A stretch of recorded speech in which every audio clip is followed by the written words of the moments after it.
Hello, and welcome to another episode of Next Chapter Notes, where I talk about issues and challenges that women over 55 face every day. And I talk about them because I am over 55, well over 55.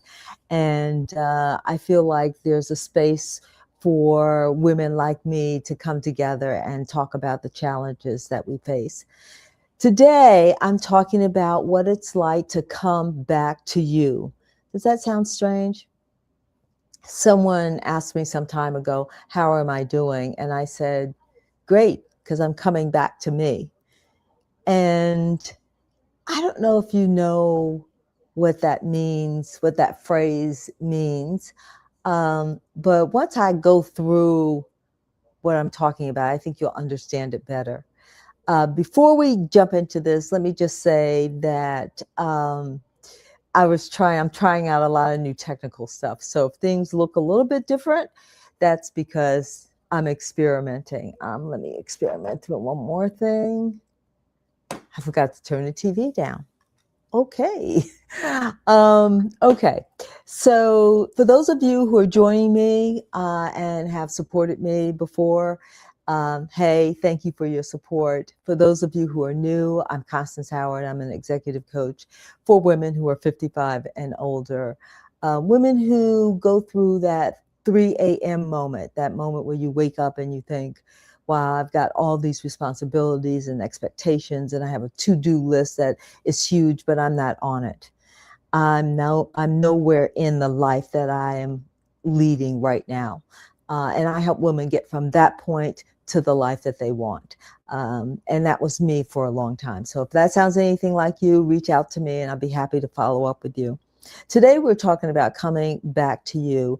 And what I meant by that, when I said it to the person who mentioned it to me, who asked me how I felt, what I meant by that was that I was finally doing and being the person, my authentic person. You know, I think a lot of us, a lot of women, we run around and we answer the needs of everybody else. And in that drive to be superwoman, right? In that drive, we lose sight of ourselves. We lose who we are. We lose what we like, what we don't like, things that we enjoy. All of that kind of falls by the wayside because we're busy answering the needs of everybody else. And I bet if you take a moment and just think about your life, you will find that you have a huge to-do list. Like I mentioned earlier, you have a huge to-do list, but you're nowhere on it. You can't find a slot where you intentionally spend time with yourself, intentionally do things that bring you joy. We get so caught up in answering everyone else's needs that we forget that we have needs too and that we have desires. I can't tell you the number of women who I coach, and I'll ask them, like, what do you want? And they'll say, I don't know. I don't know. Because for so long, that wasn't a question that they asked themselves. They didn't take a moment to say, what is it I want in my life? Where am I now? And where are the gaps that I need to fill? We don't take that time. And so after I left TV news, you know, for those of you who've watched me before, you know, I spent nearly 40 years in TV news. And after I left TV news, I had the time to think about who I wanted to be, what I wanted to do, what I wanted to do in the next season of my life. First, I had to grieve the loss of an identity that I had for 40 years. And, you know, we don't talk about that often. We don't talk about what it feels like after you leave something that you've been in for a very, very long time. And how you have to go through the steps of letting it go, releasing who you used to be. You have to release that person. And then you have to give yourself permission to become the person you want to be in the next season of your life. And without those two things, many of us feel stuck. We just feel stuck. And so when I say I'm coming back to me, what I meant by that was that I'm coming back to knowing who I am, what I like, what I don't like, the things that I want to do, the things that I put off forever and a day. I went back to those things like traveling, like intentionally traveling and not trying to cram it into 5 days or 4 days, just really exploring and trying new things. I think a couple of episodes back, I talked about, I had a year of yes. And I still feel like I'm in the year of yes. It's like things that I want to do, things that I find interesting, I say yes to. There's no reason to put them off. There's no reason to buy the book and let it sit on the side of the desk, right?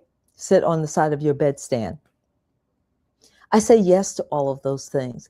And that is the way that you come back to who you are as a person, as a human being, not as the caregiver, not as the Uber driver for the family, not in the roles that you perform, not the manager, not the executive, not the person who everyone comes to when there's a problem.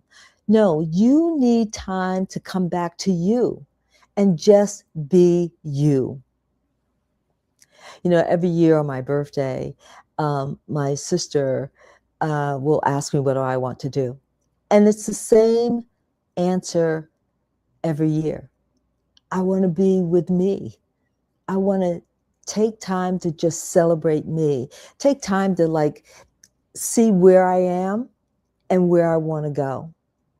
Who I am and what parts of me are still yearning for something. I want that time to celebrate, I made it a year. I'm looking forward to a new year. And I'm looking forward to being everything that God has for me. I'm coming back to me. So the question that I have for you today is, are you coming back to you?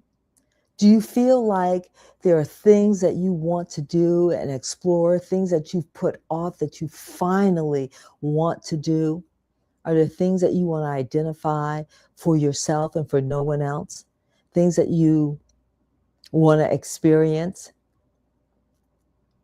I want to encourage you to take the time to go back to you and celebrate you. Be intentional about the time that you spend with yourself. And also, I want you to give yourself grace. Like, I wasn't going to say this, but this just popped in my head. I want you to give yourself grace, because I think a lot of times when we sit down and we start thinking about ourselves, or we look in the mirror, we look for the flaws. We look for the things that we shoulda, coulda, woulda done. We look for the things that we need to fix. We look for the things that, that are wrong with us. We need to stop doing that. When you come back to you, celebrate you, love you. Don't look for the flaws.